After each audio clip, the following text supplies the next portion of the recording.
हिंद दोस्तों। Live class में आपका स्वागत है। जैसा मैंने बताया कि ऑफलाइन की क्लास को ही हम लाइव कर रहे हैं, तो आपके सामने उपस्थित हैं। कल का दिन बड़ा दुखद था बेटा। हमारे चीफ ऑफ डिफेंस स्टाफ और उनके साथ में कुछ बहादुर सैनिक शहीद हो गए और कर्तव्य मार्ग पर उन्होंने अपनी शहादत दी है बेटा। तो बड़ा दुखद दिन है, मन बड़ा व्यथित है, दुखी है। और एक सैनिक के लिए बेटा सबसे बड़ा सम्मान यही है कि हम अपने कर्तव्य मार्ग पर आगे बढ़े रहें और अपने कर्तव्यों को करते रहें, और उन्होंने यही मार्ग हमें दिखाया है। तो श्रद्धांजलि देते हुए बेटा हम अपनी क्लास को आगे बढ़ाते हैं। जैसा कि आपको पता है, हम लोग अपने सौर परिवार पर चर्चा कर रहे थे, और स्पेशली जो भूगोल में हम लोगों का टॉपिक था जिसपे हम लोग शुरुआत किए, पहले दिन से बात कर रहे हैं और डे बाय डे हम लेक्चर वाइज आगे बढ़ रहे हैं। तो वो हम लोगों की जो चर्चा थी बेटा, वो थी खगोल विज्ञान पे, एस्ट्रोनॉमी के बारे में। तो अब धीरे धीरे उस चैप्टर को हम लोग समाप्त करेंगे, और हमारे सौर परिवार के एक सम्मानित सदस्य हैं, बल्कि मुखिया हैं सौर परिवार के, सूर्य। तो आज बेटा उन पे बात हम करते हैं और चर्चा करके हम लोग समाप्त करते हैं अपनी बात को। ठीक है। मन बात नहीं हो रहा था बेटा आज आपसे कुछ करने के लिए, लेकिन फिर भी काम करना होगा बेटा, चर्चा करनी होगी, क्योंकि यही हम लोगों का कर्तव्य है और इस पे हम आगे बढ़ते रहें। तो आज हम चर्चा करेंगे, जरा उनको बोल दीजिए। आज हम चर्चा करेंगे, हाँ क्लास में भी हमारे मित्र बैठे हुए हैं बेटा, तो उनसे भी बात होनी। तो आज हम लोगों की चर्चा का जो विषय है बेटा, वो है सन, सूर्य। तो आखिरकार हम इसको क्यों पढ़ते हैं बेटा, तो इसको जरा सा देख लीजिए। जाहिर सी बात है बेटा, मैं आपसे बार बार कह रहा हूं कि हम लोग जो भी पढ़ाई लिखाई है वो सब कुछ हम लोगों के कंपटीशन के इर्द गिर्द है। यानी वे एक प्रतियोगी परीक्षा है हम लोगों के टारगेट पे, और उसी प्रतियोगी परीक्षा को टारगेट करने के लिए हम ये सब पढ़ रहे हैं। यहाँ से बड़े अच्छे क्वेश्चन भी हैं बेटा सूर्य के विषय में, तो थोड़ा सा अध्ययन करते हैं और फिर हम लोग आगे की ओर बढ़ते हैं। जैसा कि हम लोगों ने पढ़ा कि अन्य तारों की भांति सूर्य भी एक तारा है। जैसे बाकी तारे हैं वैसा ही सूर्य भी हमारा एक तारा है, और गैलेक्सियों में जैसे तारों का निर्माण होता है, निश्चित रूप से सूर्य का उसी प्रकार निर्माण हुआ होगा। क्लियर है बेटा? सूर्य जिस आकाश गंगा में है, मैंने कहा था कि उसका नाम मिल्की वे है, मंदाकिनी है, उसमें एक औसत स्तर का तारा है सूर्य। और जैसे बाकी ताराओं का एक जीवन काल होता है, जितने भी स्टार्स हैं, वैसे सूर्य का भी एक जीवन काल है। कहा जाता है कि लगभग सूर्य का जीवन अन्य तारों की भांति इसका भी एक जीवन काल होगा, जैसे हम मनुष्यों का है, सबका है। तो 11 अरब वर्ष एक एक्सपेक्टेड टाइम है कि सूर्य का जीवन है, जिसमें से 5 अरब वर्ष बीत चुके हैं। और हम लोग कहते भी हैं कि सूर्य अपने जीवन के बाल काल में है, बचपन की अवस्था में है। तो जरा सा ये समझने की कोशिश है, बेसिक चीजें, कि हम लोग तो पढ़ ही रहे थे, जब चंद्रशेखर लिमिट वगैरह पढ़ रहे थे तो हम लोगों ने पढ़ा कि सूर्य का द्रव्यमान कितना है। तो थोड़ा सा दिमाग में रखिएगा, जिसको हम लोग MS कहते हैं, मास ऑफ सन, वो हम लोगों ने कहा था 2 × 10⁻30 kg। एग्जैक्ट बेटा है 1.98 × 10⁻30 kg। ये सौर्य मास है, सूर्य का द्रव्यमान है ना बेटा। अब थोड़ा सा बेसिक चीजों से बेटा आगे की ओर बढ़ते हैं, और हर चीज पढ़ना है सूर्य के बारे में, और आज हम इसको कंक्लूड भी करेंगे, समाप्त करेंगे। और ये खगोल विज्ञान वाला हिस्सा भी हम लोग फिनिश करेंगे। पिछले 5-6 दिनों से हम लोग बात कर रहे हैं। तो थोड़ा सा देखिए, अन्य तारों की भांति सूर्य में भी जो ऊर्जा का स्रोत है वह उसके अंदर होने वाली बेटा नाभिकीय संलयन की अभिक्रिया है। यानी सूर्य के अंदर भी जिसकी वजह से ऊर्जा उत्पन्न हो रही है वो वास्तव में कुछ और नहीं है, वह क्या है बेटा? नाभिकीय संलयन है। क्लियर हुआ? अन्य तारों की भांति सूर्य में भी गैसों का एक कंपोजिशन होगा, जो भी उसके पदार्थ हैं तत्व है उसका कंपोजिशन होगा।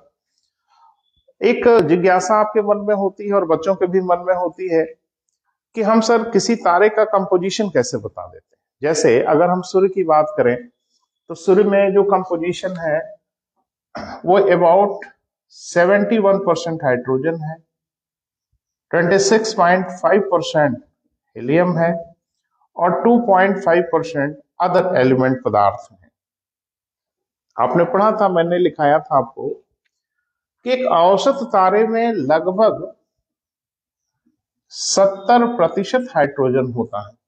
तो आप नोटिस करिए कि एक औसत तारे से सूर्य में हाइड्रोजन लगभग 1% ज्यादा है। तो 1% हाइड्रोजन ज्यादा होने का क्या अभिप्राय है? यानी कि सूर्य में जो फ्यूल है, जो ईंधन है, वो एक औसत तारे से 1% ज्यादा है, क्योंकि हाइड्रोजन ही तो ईंधन के रूप में कार्य करता है ना बेटा।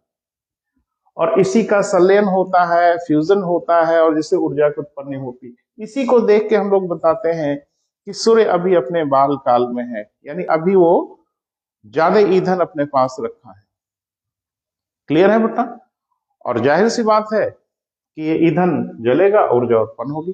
गंभीर समस्या यह है बेटा, जो कंपटीशन में आपसे पूछा भी जाता है, कि सूर्य में आखिर ये एलिमेंट है, ये पता कैसे लगा? ये पता तो हम मनुष्य ने लगाया होगा कि किसी तारे में गैसों का क्या कंपोजिशन है। तारों पे भौतिक रूप से हम जा नहीं सकते, किसी इंस्ट्रूमेंट को भेज नहीं सकते, और मनुष्य की अभी उतनी हैसियत भी नहीं हुई है बेटा कि हम 15 करोड़ किलोमीटर की दूरी पे जाएं। हाँ, दूर से हम लोग कोशिश कर रहे हैं सूर्य का अध्ययन करने का।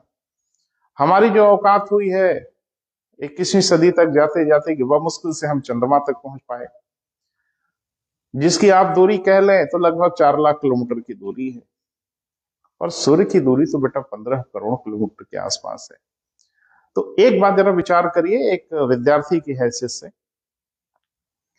कि सूर्य में जो गैसों की अवस्थिति है हम इतना पॉइंट में, फ्रैक्शन में बता कैसे देते हैं? तो जाहिर सी बात है कोई ना कोई तरीका तो जरूर होगा। वो तरीका आपसे बहुत पूछा गया है कंपटीशन में, तो पहले उस पर बात कर लेते हैं।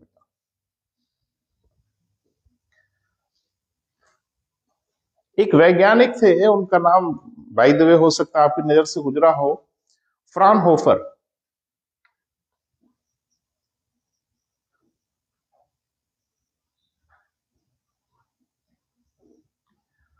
तो फ्राउनहोफर ने कुछ अध्ययन किया बेटा। वो क्या अध्ययन किया वो हम आपको बताते हैं। जब हम प्रकाश का स्पेक्ट्रम बनाते हैं, जब प्रकाश को प्रिज्म से गुजारते हैं तो उसका स्पेक्ट्रम बनता है। पढ़ा है आपने कि उसमें से 7 रंग, वायलेट से लेके रेड तक 7 कलर उसमें से अलग अलग वेवलेंथ के अकॉर्डिंग अलग होते हैं। तो ये तो जो बच्चे अभी ग्रेजुएशन कर रहे हैं, पीजी कर रहे हैं साइंस में, सब प्रैक्टिकल करते रहते हैं। फ्राउनहोफर, मैंने क्या कहा कि सामान्य से कुछ विशेष दृष्टि होनी चाहिए, और फ्राउनहोफर ने विशेष दृष्टि रखा और उन्होंने ये देखा कि जो प्रकाश है उसके जो स्पेक्ट्रम आ रहे हैं, बैंड्स आ रहे हैं अलग अलग कलर के, उनके बीच में कुछ काली काली रेखाएं हैं, ब्लैक स्ट्रिप। ठीक वैसे ही जैसे आजकल मॉल वॉल में कभी शॉपिंग किया है ना? हाँ, जरूर किया होगा। तो आप देखते हैं कि उसमें एक स्कैनर है जो बार कोड को स्कैन करता है। तो बार कोड देखा है, कुछ इस तरह की काली काली रेखाएं होती हैं, और जैसे उसको स्कैन किया जाता है ना बेटा, उस प्रोडक्ट का पूरा डिटेल, पूरी प्राइस सब स्क्रीन पे आ जाती है। तो ऐसे ही कुछ अलग अलग रंगों के बीच में कुछ काली काली रेखाएं देखी जाती हैं। इन्हीं रेखाओं को हम लोग कहते हैं बेटा फ्राउनहोफर रेखा, फ्राउनहोफर लाइन। तो फ्राउनहोफर साहब इसी के पीछे पड़ गए। वैज्ञानिक पागलपन की हद तक उतरते हैं बेटा, तब आपके लिए कुछ चीजें लेके आते हैं और हम मिनट भर में पढ़ के समाप्त करते हैं। तो फ्राउनहोफर ने एक लंबा अध्ययन किया कि स्रोत से जहां से प्रकाश आता है, जब हम उसका स्पेक्ट्रम बनाते हैं तो 7 रंगों के साथ साथ हर रंग के बीच में कुछ काली काली रेखाएं दिखाई जाती हैं, ये ब्लैक स्ट्रिप, काले रंग की पट्टियां। फ्राउनहोफर बहुत चिंतित हो गए कि आखिर ये क्या है, व्हाट इज दिस। और जब उन्होंने विस्तार से अध्ययन किया तो पोल खुल गई और मालूम ये चला कि जिस स्रोत से प्रकाश आता है उस स्रोत में कौन कौन से एलिमेंट उपस्थित हैं, उनका परसेंटेज क्या है, ये सब कुछ पता लगाया जा सकता है। ठीक वैसे ही जैसे हम सोनोग्राफी बिना शरीर के अंदर प्रवेश किए ही शरीर के आंतरिक अंगों की जानकारी पता कर लेते हैं।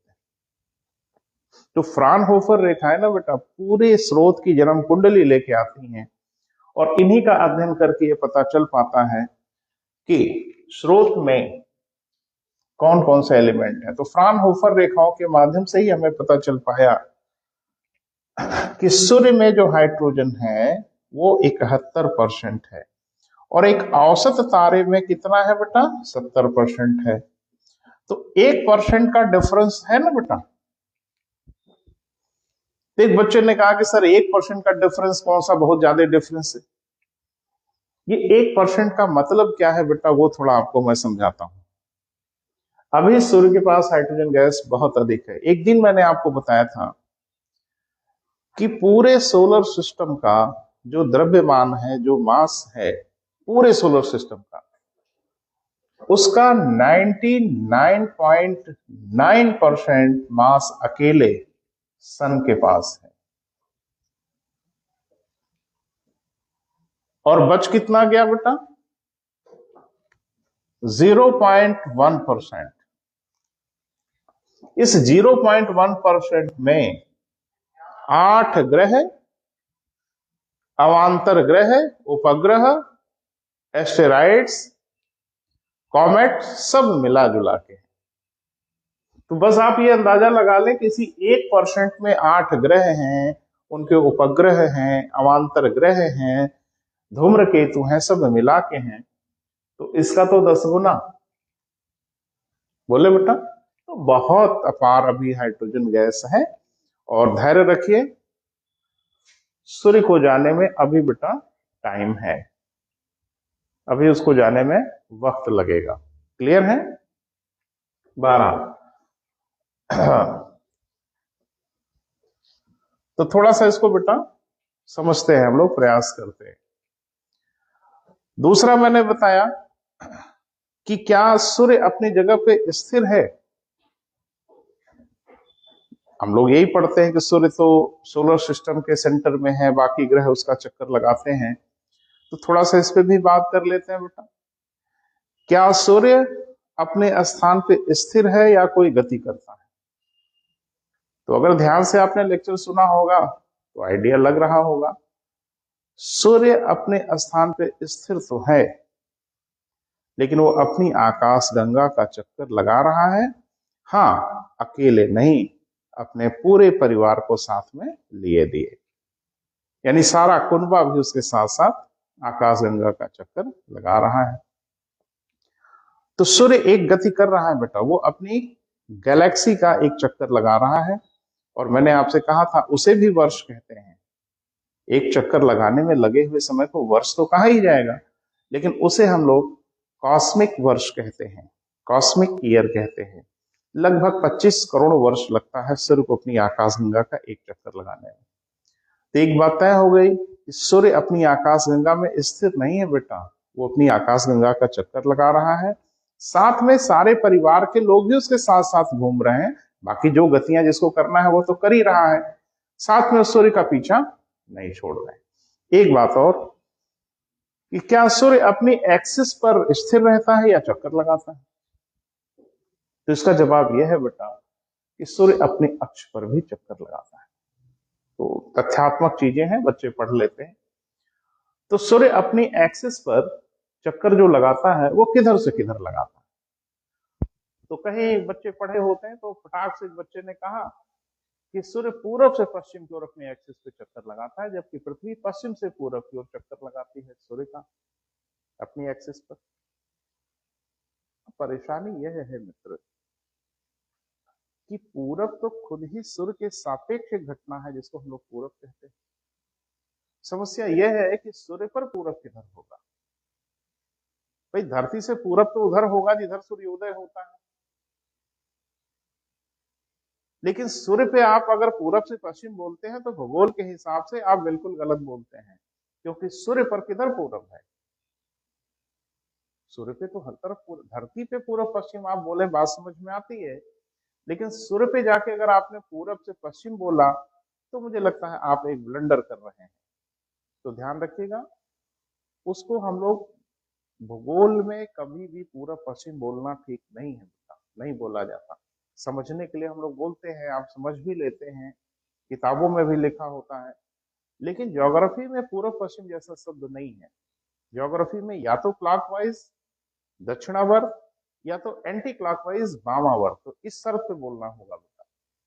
तो सूर्य अपने अक्ष पर क्लॉकवाइज डायरेक्शन में घड़ी की सुइयां जिधर चल रही हों उस दिशा में वह घूम रहा है, जिसको हम लोग दक्षिणावर्त। क्लियर है बेटा? ये ध्यान रखना कि सूर्य अपनी एक्सिस पर घूमता है, ठीक है। लेकिन वो किधर से किधर घूमता है बेटा? पूरब से पश्चिम ना बोले, उसको क्लॉकवाइज बोले, घड़ी की सुइयों की दिशा में बोले, दक्षिणावर्त बोले। क्लियर है? तो अपनी एक्सिस पर उसको एक चक्कर लगाने में कुछ वक्त तो लगता होगा, जैसे पृथ्वी को लगता है। लोग पढ़ते हैं ना कि लगभग 24 घंटे। अभी पृथ्वी पे आने दीजिए, हम विस्तार से बात करेंगे। सूर्य को चक्कर लगाने में भी समय लगता होगा। बड़ी मजेदार बात यह है कि सूर्य ठोस नहीं है, वह गैसों का एक पुंज होगा। क्लियर है बेटा? उसके भी पोल्स होंगे।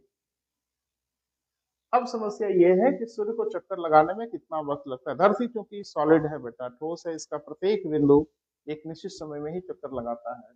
लेकिन क्योंकि सूर्य गैसेस फॉर्मेट में है, इसलिए इसके चक्कर लगाने की अवधियों में अंतर आता है। सबसे तेज गति इक्वेटोर के आसपास महसूस होती है, ठीक बीच में। क्लियर है बेटा? तो यहाँ इसके चक्कर लगाने की अवधि लगभग 25 दिन होती है, जबकि पोल एरिया में स्पीड सबसे कम हो जाती है। तो यहाँ जो समय लगता है 31 टू 35 डेज। तो ध्यान रखना, सूर्य का एक चक्कर अलग अलग ग्रहों पे अलग अलग हो जाता है। क्लियर है बेटा? इसको थोड़ा सा समझ लेना। यानी इक्वेटोरियल रीजन में सूर्य जो चक्कर लगाता है वो लगभग 25 डेज में, और पोलर रीजन में जो वो चक्कर लगाता है, क्योंकि स्पीड वहां घट जाती है, इसलिए वह अवधि होती है 31 से क्या बेटा? 35 दिन। क्लियर हो रहा है? धीरे धीरे आगे की ओर बढ़ रहे हैं हम लोग। अब आते हैं बेटा सूर्य की जो आंतरिक संरचना है उस पर भी थोड़ा सा नजर रखिए। कंपटीशन में बहुत पूछा नहीं जाता, लेकिन एक विद्यार्थी के रूप में आप नजर रखिए अंदर की तरफ। अगर सूर्य के अंदर हम लोग जाएं तो उसका स्ट्रक्चर कैसा होगा? ध्यान रखिएगा, ये हम लोग बात कर रहे हैं आंतरिक संरचना सूर्य की। तो क्या सूर्य भी एक ही फॉर्मेट में है या अलग अलग है? तो जवाब है बेटा अलग अलग है। ये भी 3 संकेंद्रीय परतों में बटा हुआ है। क्लियर है? हाँ, थोड़ा सा बात कर लेते हैं कि सूर्य के जो त्रिज्या है, रेडियस है, वो लगभग कितना है? वो लगभग 6,96,000 किलोमीटर है। यानी मोटा मोटा आप कह सकते हैं 7 लाख किलोमीटर की उसकी रेडियस है। तो पृथ्वी से 100 गुने से तो ज्यादा ही बड़ा हो गया। अब इसके सब अलग अलग बेटा नाम है, वो नाम थोड़ा जहन में रखिए। सबसे जो आंतरिक भाग है सूर्य का, हम इसके आंतरिक संरचना की बात कर रहे हैं बेटा, ध्यान रखिएगा। सबसे आंतरिक भाग को हम लोग क्या कहते हैं बेटा? कोर कहते हैं, केंद्र कहते हैं। क्लियर है? सबसे आंतरिक भाग को क्या कहेंगे बेटा? कोर कहेंगे। क्लियर है? कोर के बाद एक परत आपको और दिख रही है, इसको हम लोग भूगोल में कहते हैं रेडियो एक्टिव जोन। क्या कहते हैं बेटा? Radio active zone. हिंदी में क्या कहते हैं? विकिरण मेखला। पहले देख लें किसको क्या कहते हैं, फिर हम उनकी मोटाई भी बताते हैं। और सबसे ऊपर जो है ना बेटा, उसको कहते हैं कन्वेक्टिव जोन, जिसको हम लोग क्या कहते हैं बेटा, संवहनीय मेखला कहते हैं। तो सबसे अंदर कोर, कोर के ऊपर रेडियोएक्टिव जोन, रेडियोएक्टिव जोन सबसे बाहर कौन सा है बेटा, कन्वेक्टिंग जोन। क्लियर है। मोटाई अगर बात करें तो इसकी मोटाई तो लगभग 3.5 लाख किलोमीटर, इसकी मोटाई लगभग 2 लाख किलोमीटर, और इसकी मोटाई लगभग 1,40,000 किलोमीटर है। कुल मिला के अगर आप देखें मोटा मोटा तो लगभग 7 लाख के आसपास का मामला है। ठीक बेटा। सूर्य के कोर में मैंने आपसे बोला था कि जब भी नाभिकीय संलयन होगा तो बहुत हाई टेम्परेचर होना चाहिए। तो सूर्य के कोर में बहुत हाई टेम्परेचर है बेटा, वो टेम्परेचर है लगभग 1.5 करोड़ डिग्री सेल्सियस। ये तो इसका इनर स्ट्रक्चर हो गया, थोड़ा सा दिमाग में रखिएगा। सबसे आंतरिक भाग को क्या कहेंगे बेटा, कोर।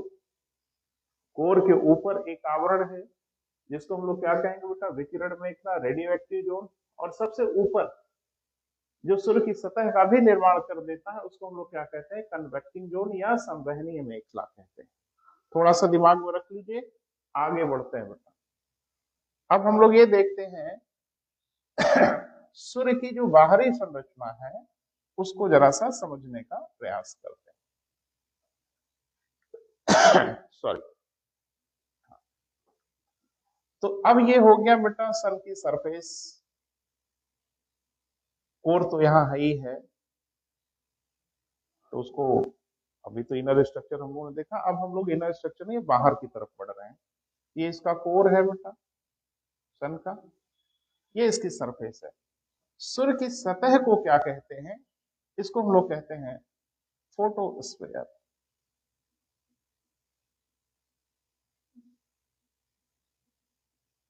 क्या कहते हैं बेटा, फोटोस्फीयर कहते हैं। हिंदी में प्रकाश मंडल कहते हैं। इसको मैं फिर से लिख दे रहा हूं बेटा, फोटोस्फीयर। अब सूर्य का एक वायुमंडल भी होगा।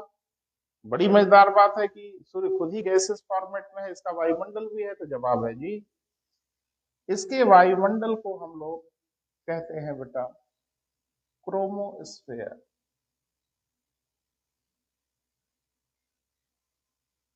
हिंदी में कहते हैं वर्ण मंडल।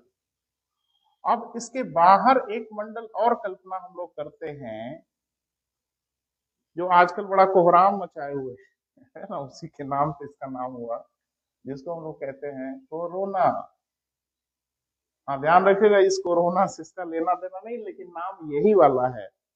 कोरोना को हम लोग सूर्य मुकुट कहते हैं, और इस वायरस का नाम कोरोना शायद इसीलिए रखा, थोड़ा मुकुट जैसी संरचना का है, स्पाइक्स लगे हुए हैं प्रोटीन। सॉरी बेटा, ये क्लियर है। और यही से धीरे धीरे सूर्य विलीन होता चला जाता है। तो सबसे जो सरफेस है बेटा उसको हम लोग क्या कहते हैं, फोटोस्फीयर। फिर एक पहला जो वायुमंडल सूर्य का है, जिसको वायुमंडल कह सकते हैं, जैसे बहुत रेयर हैं, उनको हम लोग कहते हैं क्रोमोस्फीयर, वर्ल्ड मंडल। और सबसे बाहरी भाग को हम लोग क्या कहते हैं, कोरोना। और हिंदी में इसको कहते हैं बेटा किरीट, सूर्य मुकुट, दुनिया भर के नाम। अब थोड़ा टेम्परेचर देखते हैं बेटा, जो आपके कंपटीशन में कभी कभी पूछा गया। तो कोर में तो आपने पढ़ा है ना, 1.5 करोड़ डिग्री सेल्सियस, यानी कोर में टेम्परेचर बहुत हैवी है। लेकिन सूर्य की सतह का जो तापमान है, फोटोस्फीयर का टेम्परेचर जो है, वो बड़े आश्चर्यजनक ढंग से 6000 डिग्री सेल्सियस की है। और यकीन नहीं होता कि सूर्य की सतह का तापमान मात्र 6000 डिग्री सेल्सियस है, इसलिए कंपटीशन में ये बड़ा फ्रिक्वेंटली आपसे पूछा जाता है। जो वर्णमंडल है इसका टेम्परेचर अब बढ़ता है और ये टेम्परेचर हो जाता है, माने इस इलाके का जो टेम्परेचर होता है वो 32,400 डिग्री सेल्सियस का टेम्परेचर। और ऊपर बढ़े हम लोग, कोरोना की तरफ बढ़े, किरीट की तरफ बढ़े, तो यहाँ पे टेम्परेचर हो जाता है बेटा 27 लाख डिग्री सेल्सियस। अब ये टेम्परेचर बताता है कि हाँ भाई हाँ मैं सूर्य हूं और मुझसे दूरी बना के रखिए। तो तथ्यात्मक चीज बेटा थोड़ा दिमाग में रखिए। सूर्य की सतह को हम लोग क्या कहते हैं? प्रकाश मंडल, फोटोस्फेयर। सूर्य का जो वायुमंडल है, पहला जो डिमार्केशन हम लोग करते हैं वो कहते हैं क्रोमोस्फेयर, लगभग 2 से 3,000 किलोमीटर की ऊंचाई पर। इसका टेम्परेचर अब रेज होता है 32,400 डिग्री सेल्सियस। और इसके ऊपर जब हम लोग बढ़ते हैं तो उसको कहते हैं कोरोना या किरीट, सूर्य मुकुट। और इसका जो टेम्परेचर होता है वो होता है लगभग 27 लाख डिग्री सेल्सियस। और यहाँ से कुछ तमाशे होते हैं बेटा, उन तमाशों को हम लोगों को पढ़ना है, समझना है। ये क्लियर हुआ बेटा? अब बात करते हैं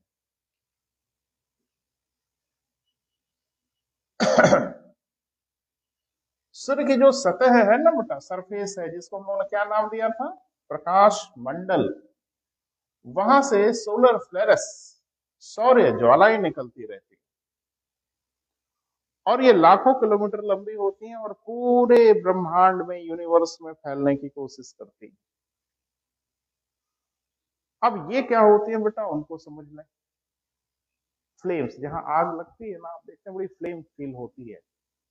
तो सूर्य का जो सरफेस है, कोरोना है, वहां हमेशा गैसों की फुहार बाहर की ओर निकलती रहती है और गैसें आयोनाइज्ड हो जाती है और हाइड्रोजन प्रोटॉन्स की धारा के रूप में बहुत अधिक वेग प्राप्त कर लेता है और किरीट को भी पार करते हुए ये पूरे हमारे अंतरिक्ष में फैलना शुरू हो जाता है। ज्योग्राफी में इसी को हम लोग नाम देते हैं क्या बेटा? सोलर फ्लेरस, सौर्य ज्वाला। तो इसीलिए आप देखते हैं कि जब भी हम लोग सूर्य की डिजाइन बनाते हैं पढ़ने के लिए तो कुछ ऐसा दिखा देते हैं। यही सोलर फ्लेरस, सौर्य ज्वालाएं हैं जो सूर्य से निरंतर निकलती रहती हैं और लाखों किलोमीटर इनकी लंबाई होती है। हाँ, कोरोना से जो कम प्रभावी जो प्रोटॉन्स की धाराएं निकलती हैं वो उतना सोलर फ्लेरस जैसी हैवी नहीं होती। जैसे तेज लपटों के बीच में छोटी छोटी लपटें, इनको हम लोग कहते हैं सौर्य वायु, सोलर विंड। पूछा भी गया है सौर्य वायु किसे कहते हैं। ये नाम जो दिया था वो एक वैज्ञानिक थे, नॉर्मन यूजीन पार्कर। तो नॉर्मन यूजीन पार्कर ने इसे, हाँ, यूजीन नॉर्मन पार्कर भी बोलते हैं, तो इन्होंने इसे नाम दिया सोलर विंड। पूछा भी गया है कि सौर वायु का नाम किसने दिया, सौर वायु क्या है? तो कोरोना से निकलने वाली जो कम प्रभावी प्रोटॉन्स की धाराएं हैं जो बहुत लंबी नहीं होती, उनको हम लोग क्या कहते हैं बेटा? सौर वायु।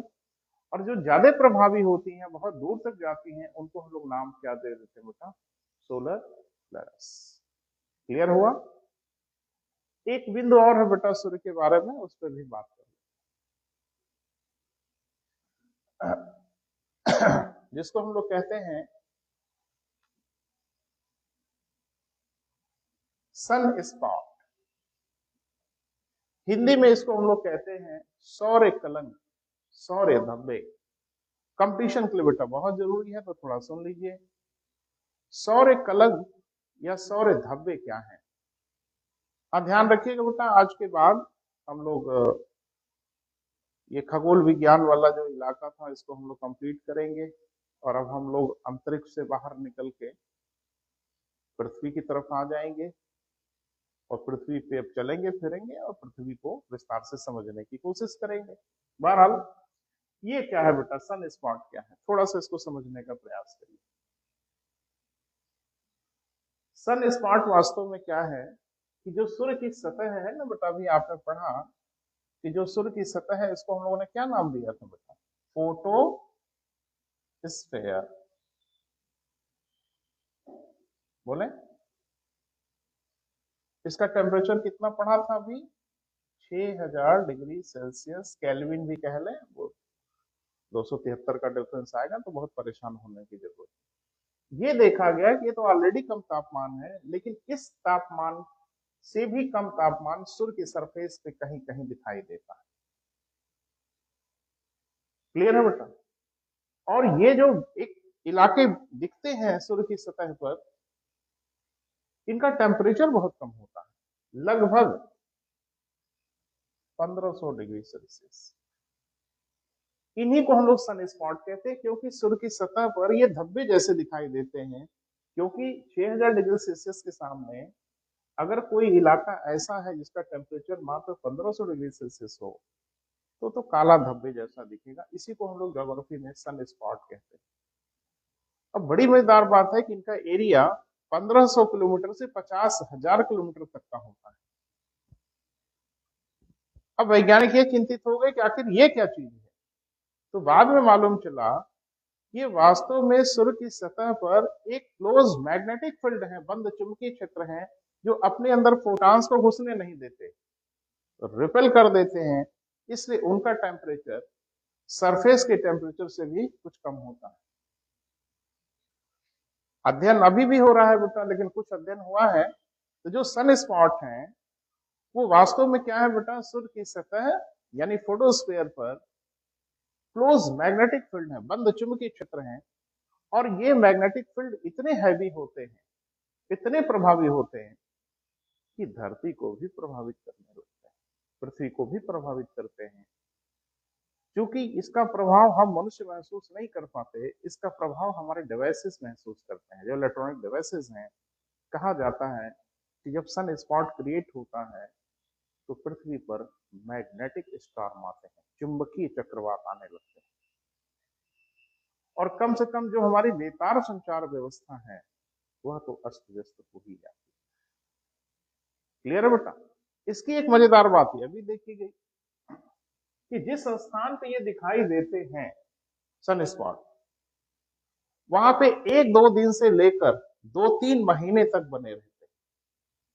यानी इनकी जो जिंदगी है 1-2 दिन से लेके 2-3 माह तक बने रहते हैं। लेकिन उससे मजेदार बात यह समझ में आई कि उसी स्थान पर दोबारा यह पुनः 11 वर्ष के बाद दिखाई देते हैं।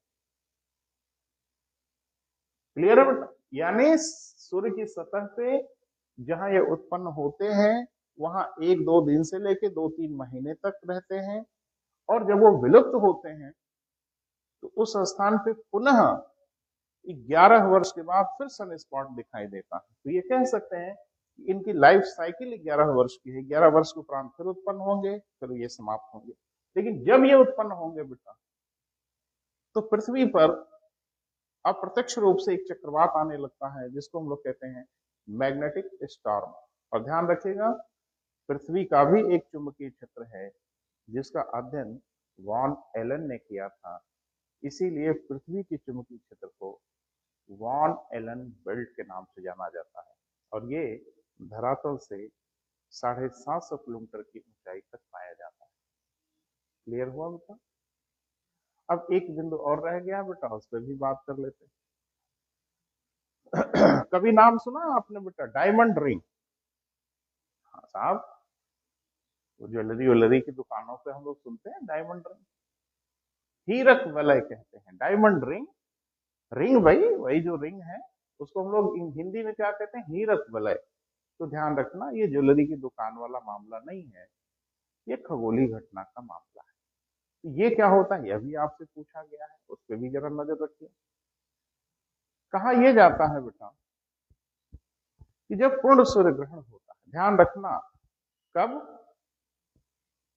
पूर्ण, अर्ध सूर्य ग्रहण नहीं, जब पूर्ण सूर्य ग्रहण होता है, टोटल सोलर इक्लिप्स जब होता है, तो चंद्रमा पूरी तरह से सूर्य को ढकता है कुछ देर के लिए।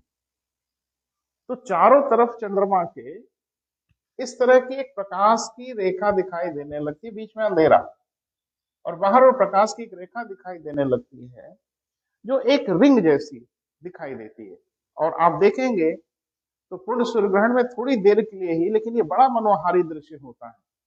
और जब चंद्रमा जैसे ही आगे की ओर खिसकता है, वैसे एक किनारे को फ्री करता है सूर्य के, और यहां से प्रकाश तो फूट पड़ती है, प्रकाश की भयानक चमक दिखाई देने लगती है।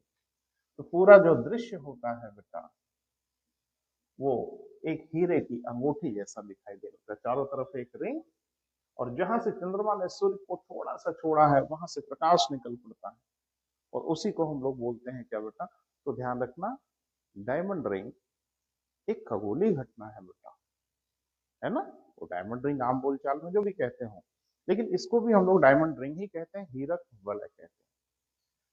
हाँ, एक बात और बेटा सुनिए, उसके बाद हम आज की बात समाप्त करते हैं।